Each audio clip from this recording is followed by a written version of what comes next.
11 system hours left. Triple dot. Look here, brother. A little bird. Oh, it's adorable. It's got little, I like the little, like, sort of like gold elements on the trim, the edge of its wings. Looks like a fledgling Charmony Dove. But Charmony Doves don't live here. So how did this little bird get here? Maybe its parents abandoned it? It looks weak and frail. Why don't we find something soft and make a nest for it? This place is too dangerous for a fledgling. Let's take it with us. We can put it on the wooden shelf in front of your window. Okay. A bird like that must have a beautiful singing voice. But where will it live? I'll ask the family head to build a cage for it. A cage? But then it won't have the freedom to fly, right? Let's see. What is it that has captured the attention of the two best interpreters of the Great One? To the point that they've forgotten how to enjoy their dessert. Oh, poor little thing. Doesn't look like it's doing well. Do you want to rescue it? I mean, it says kind voice, but to me it's got this sinister tone to it. I do. But I don't want to lock it up in a cage. Why? Even if it's small and not fully feathered and can't sing, it didn't come into this world just to be locked up in a cage. Birds belong to the sky. That's quite the romantic idea. And what about you, a young scholar? Do you agree with your sister? I think she's right. But if we leave it out in the wild, it won't survive for more than a few days at best. Ah, I see. It seems our little scholar is still a bit unsure. Well, let me tell you youngsters a story. As you probably know, Charmony Doves can fly through the air. When they fly really high, the friction caused by the flapping of their feathers against the atmosphere creates amazing lights, so that they look like shooting stars. We've seen this spectacle so many times that we think it's just something they can naturally do. But that's not the truth. Their radiant display is the result of countless struggles against nature over generations.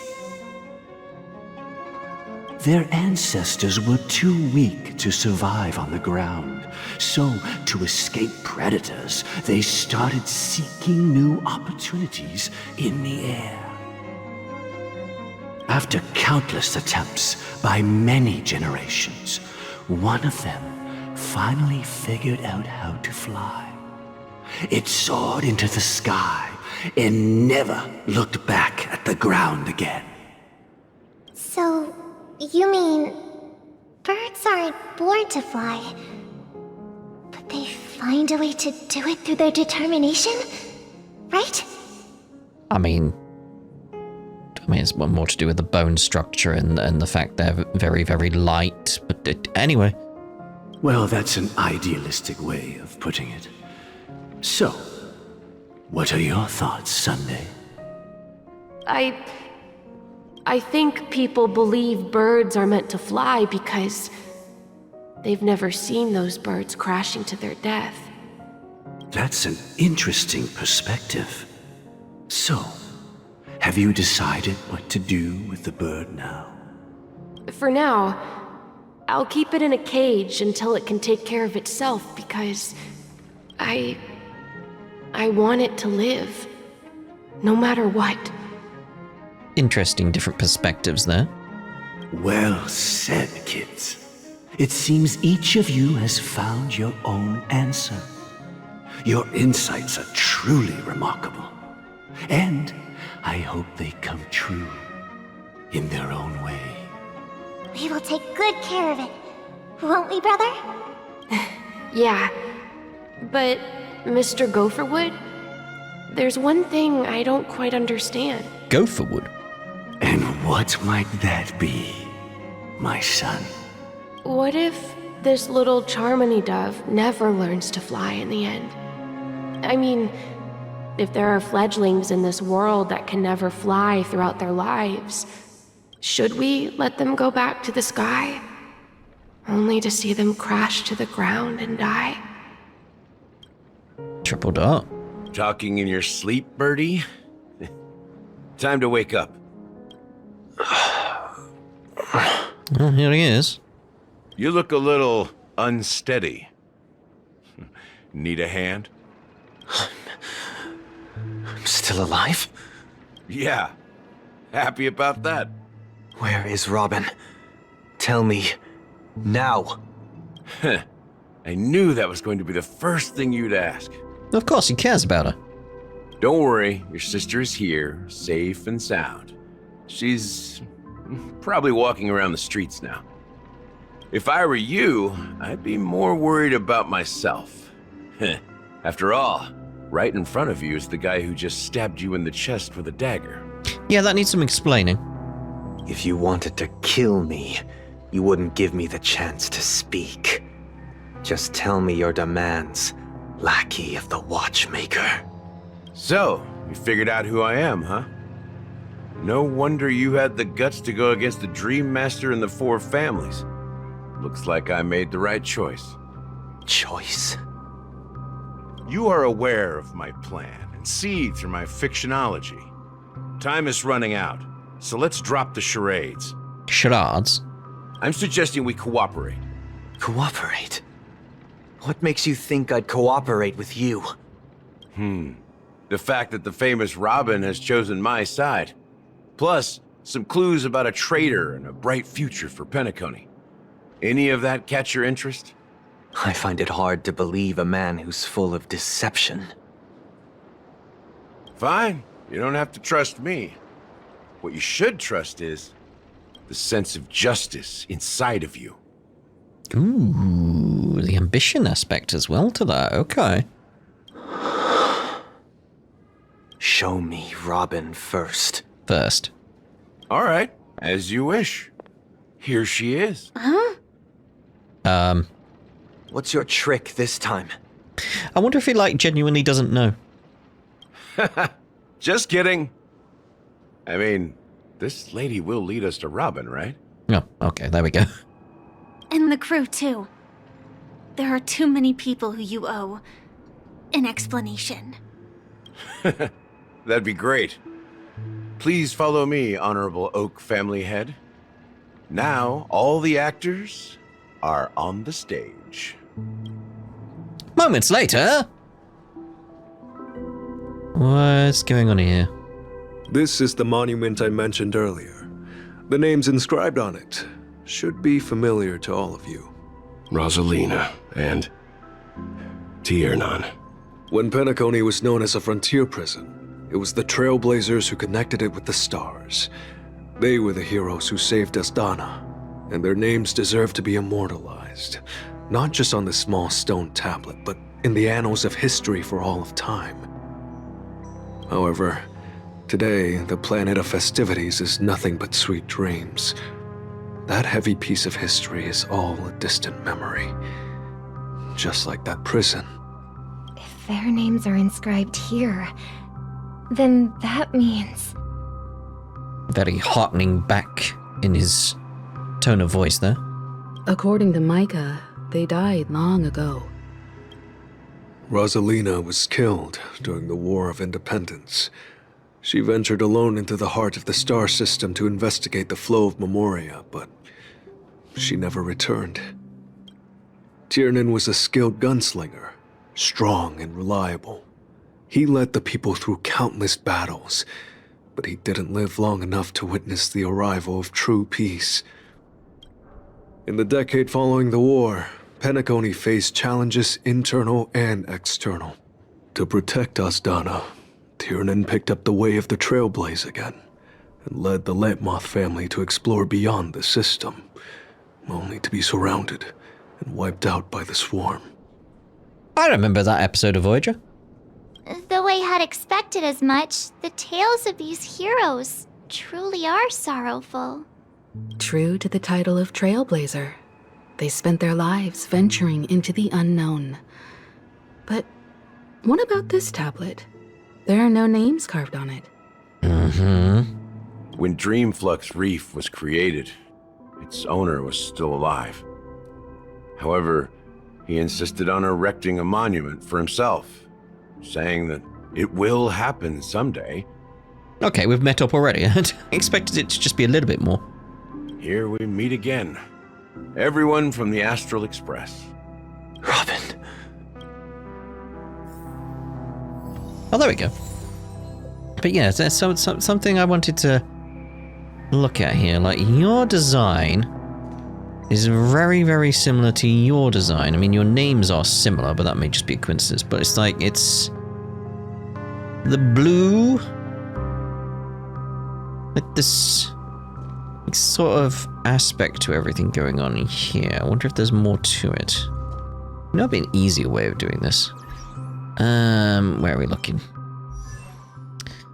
So let's actually see about where. Because don't I have you? I do. Yeah, like, oh my god, what's that little pocket watch? Just wondering if like there's different elements here we could look at on the design that actually match this guy's. Like maybe. Actually, it'd be better to get me the team, wouldn't it? That'd be a way of doing it. Where are you on my list? Where are you? There you are. I'll add you. So, like, yeah, like the color, the coat, the design of everything. There's similar design concepts here, which I find very interesting. Why? They're too similar. Like, it's not just like, oh, it's blue and gold. Like, you got blue and gold going on here, but it's not as similar as these two. It's like, is it just a coincidence? I don't think so. I think there's something going on here. I feel like this is a clue. Anyway. Let's put... Wait, actually, what's on your phone? I want a good look at his phone. Okay. Let's switch you back to Aventurine. Any justification? Right. Let's have a word with these people then. Brother. There's no need for words. You're safe, and that's all that matters. I wonder, is there anyone else who's got a similar design?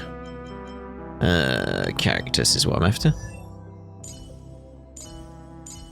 That would have to be Penacony people. Like, no. Well, people that are involved in the Penacony story is what I'm thinking. Is Gallagher there? Like, no.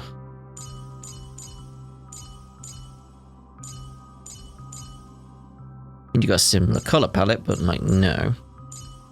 Yeah, it's not just the blue and gold. There's a similar sort of like design element to it all. This feels like, again, it's that case of like, yeah, it's blue and gold, but the design elements are not the same. There's a definite similarity between him. I got Mose. Gonna keep an eye on that, because it's just, again, it's just, I don't know, there's just something very similar about the design. I don't know. Anyway, speak to Robin, no? Brother. There's no need for words. Is that the same with Sunday? Brother. There's no need for words. Seems to be. Who else we got around? Is there anyone else randomly appeared anywhere? Well, I did my job. I gathered everyone here. Gallagher will explain the rest to you. Take care. Okay. Huh. The atmosphere sure is livened up with all these people in here. I brought Gallagher here. It's time to face the truth. You reach out for the truth. I mean, Persona 4 did just get announced. Well, the revival? You'd think they would have gone with rewind, you know, videotapes and all that type of stuff, but no. No. I promised to give the siblings some privacy, so let's talk about our business first. What do you say? Go for it. That sounds sensible enough. Since you went through the trouble of gathering the family head, the crew, and the Stellaron hunters, I'm guessing you have something important to say, Mr. Gallagher? Oh? Is it that obvious? I mean, yeah. The look on your face is practically screaming, I'm the one behind all this. No. Who's involved, though? You're right, Mr. Yang. It is indeed time to come clean on everything. The siblings already know what they need to, and they've made their choice. But you, Nameless, arrived a bit late. So it's only fair that I answer your questions. Before we begin, let me reintroduce myself. I'm the founder of Dreamflux Reef, the deputy of the Watchmaker, and the one who sent out that invitation. Invitation or invitations? As Gallagher, the history fictionologist, I humbly extend my greetings to you all. History fictionologist? So what, everything you told us was made up? Well, don't worry. Almost everything I shared was true. Well, except for the part about the family accepting me back. I double-checked with Micah, and everything he said about the family, the Watchmaker, and Mikhail is true. Thank you for your understanding. Now let's get down to business. I'm sure you're all wondering why I went through the trouble of setting up this battle for the legacy, inviting different factions and stirring up a ruckus all over Penacony. Well, it all boils down to something very familiar to all of you. The Stellaron. The Stellaron? The Stellaron? But how is that possible? Penacony is a free-flowing interstellar hub. There are no signs of contamination whatsoever. Probably no visible signs because the dream aspect is covering it up. You're totally correct. So, care to take a guess at what that means? You're pulling our leg. I want to go with that one, but like, you're pulling our leg. Again. The sweet dream doesn't come out of thin air. If you think of the memory zone as the sea, creating the land of the dreams is like filling that wild ocean with earth to make an island. To achieve this feat, without the help of an emanator of remembrance or enigmata, the only way is to use a Stellaron. And that's not something you can achieve with a simple wish. It requires vast quantities of knowledge, time, and manpower. I'm sure you get what I'm hinting at. It's the thing that powers the entire thing. In Azdana, the planet of festivities itself is a Stellaron disaster. The planet of festivities itself is a Stellaron disaster? But it's been funneled, essentially. It all started a long time ago, back when the Watchmaker and his crew liberated the frontier prison. They faced countless challenges as they began building Penacony from the ground up. That's when the idea of using the Stellaron came into play. The Stellaron first entered the Azdana system during the war. The Nameless warned everyone against the folly of attempting to tamper with such a power, and most heeded their words. But there are always people in the shadows with ulterior motives. The turning point came after Tiernan's death. With two of the Nameless gone, the Watchmaker had to go to the front lines. It was at that moment his rivals saw an opportunity. By the time a representative from the Montour Systems family arrived at the Watchmaker's call, the Stellaron had already been activated and was seeping into the primordial synesthesia dreamscape. And I suppose the family happened to possess the knowledge to seal the Stellaron? Is seal even the right word with what he's explaining here? Not just that. They knew far more about the Stellaron than the average person. They helped Mikhail swiftly quell the civil unrest and played a part in building Penacony under the disguise of the Harmony. Those 3 eras were known as the Age of Dreaming.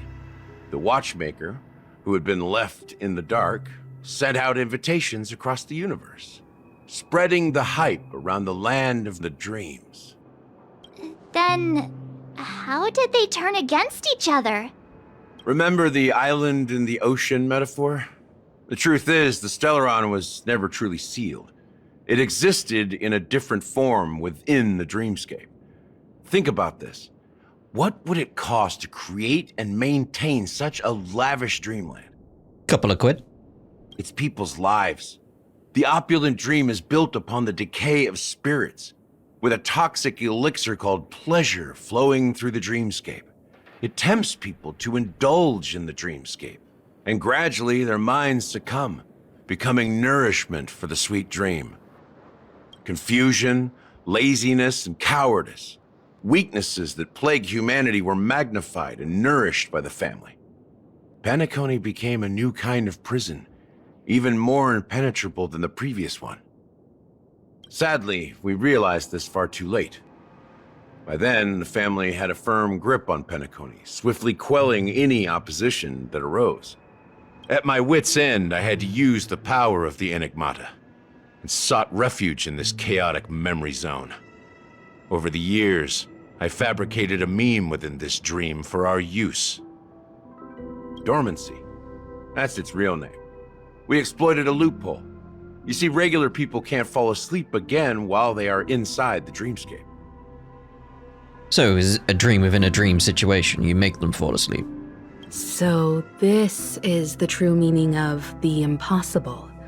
You sent out invitations in the Watchmaker's name to find forces capable of resolving the Stellaron disaster and draw them into Penacony to uncover the truth.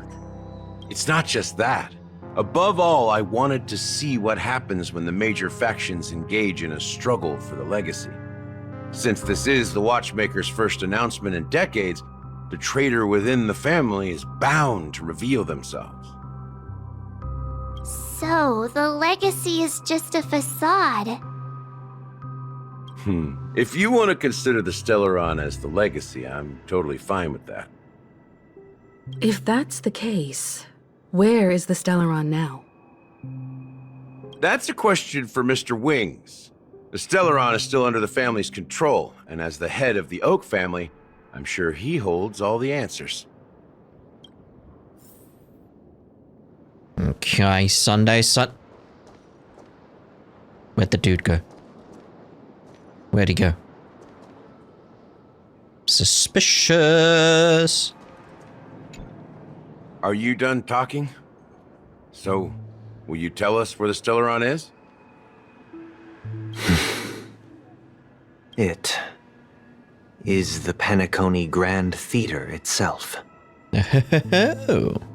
As I suspected, it's the embodiment of the family.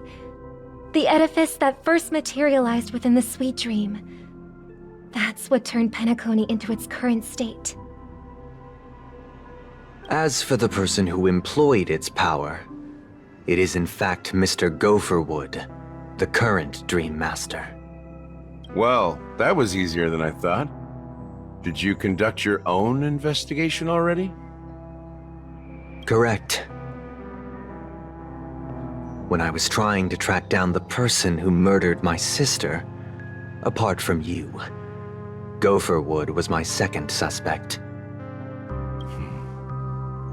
Confronting me first turned out to be a smart move on your part. I didn't have other options. The Dream Master has been elusive, and even the heads of the families can hardly get an audience with him. Moreover, Mr. Gopherwood has been kind to my sister and me. And I didn't want it all to end like this. What do you mean by that? To be honest, my brother and I are also victims of the cancer of all worlds. We grew up as orphans, and were adopted by the family when they came to help. Mr. Gopherwood recognized our potential and brought us to Penacony. But I can't just stand by and watch Mr. Gopherwood become an enemy of the Harmony. I won't use my voice to support an evil cause. I won't step on that stage and sing, no matter who the traitor is, or what orders they give me. I won't let the Charmony Festival become an event that destroys harmony itself, or the paradise in our dreams. Indeed. For the paradise in our dreams. As the head of the Oak family, I'm responsible for ensuring Penacony's promising future. Robin and I will head into the sweet dream and confront the Dream Master. And if it turns out that the family has truly strayed from the harmony, I'll fight alongside you. We'll put the Charmony Festival on hold and make sure Mr. Gopherwood pays for his blood debt. The enemies you are about to face aren't like this old dog here, who can barely even bark. Since our interests are aligned, why don't we team up? Maybe, just maybe, we'll have a shot at success. We have always been following in the footsteps of our nameless predecessors, and there's no reason to stop now. Yeah, we Nameless won't back down from a challenge. Isn't that right, Miss Trailblazer? Oh, here we go. Here we go. Like going up against the Dream Master? Nah, I'd surrender. Come on, don't crack jokes at such a serious moment. That's what I do! Rest assured, sitting on the sidelines isn't in our nature. Mr. Sunday, Miss Robin, I'm willing to accompany you on behalf of the Astral Express. Having a third party present should help with negotiations. And could make all the difference if things get ugly. Thank you, Mr. Yang. Thank you all very much. The Charmony Festival is about to start, and time is against us. We must hasten. Everyone, let's gather over here. We still need to make some preparations. Still wonder where that dude went. It's very, very odd. He just disappeared suddenly. I may have been quick to step up to the plate, but confronting the Dream Master could be a very dangerous affair. Huh?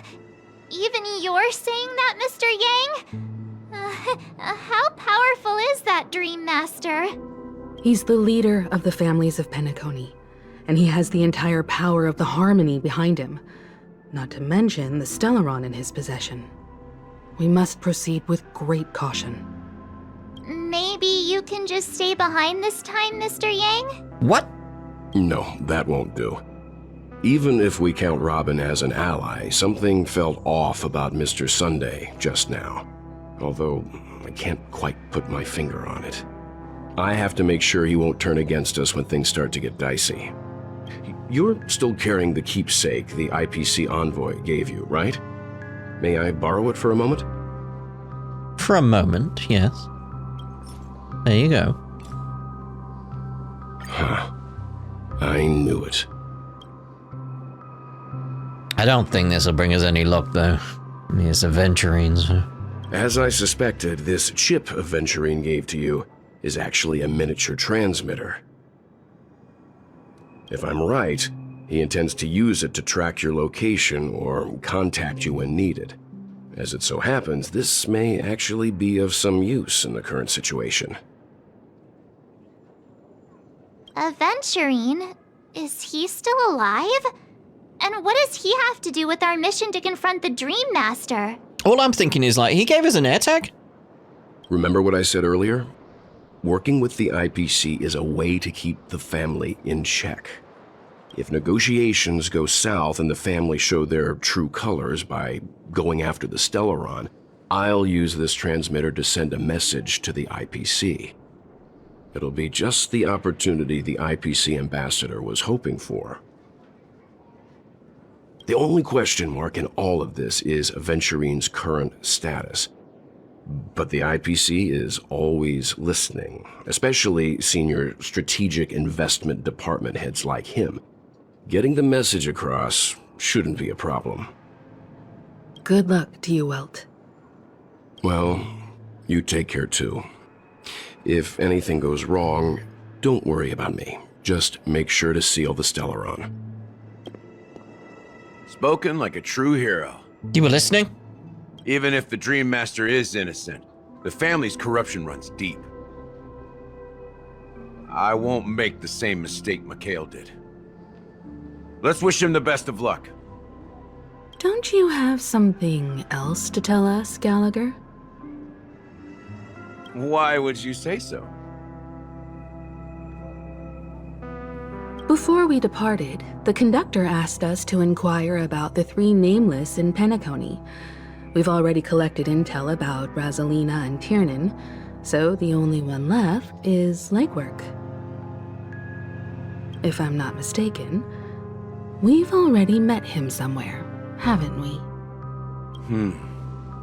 It's not enough to say meet, but the answer is pretty obvious. After all, I've hinted at it in quite an evident way.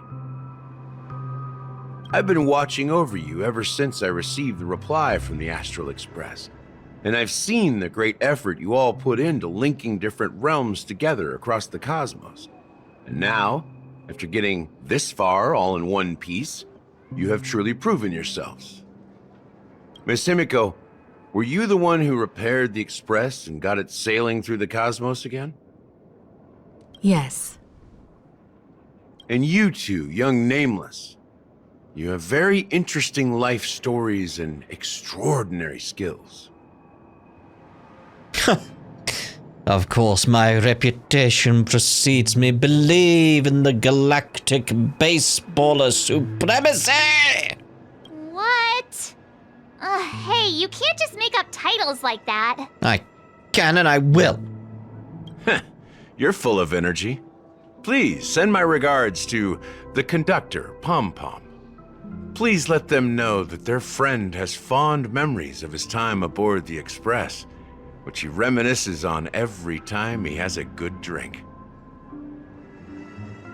As for the last Nameless, he embarked, disembarked, and embarked again, traveling in a great circle, ending up back where he started. On his deathbed, he told me to find the Astral Express and deliver an invitation to the future Nameless. He left behind a special gift, a true legacy. Something that belongs only to the successors of the Trailblaze. Come with me. Now is the time to reveal it. Now. Alright then, we'll go meet the Watchmaker in the next part, because I do feel like this is a good place for us to finish this part, so we'll see you over in the next part when we go have a word with the Watchmaker, finally. Ta-da. For now.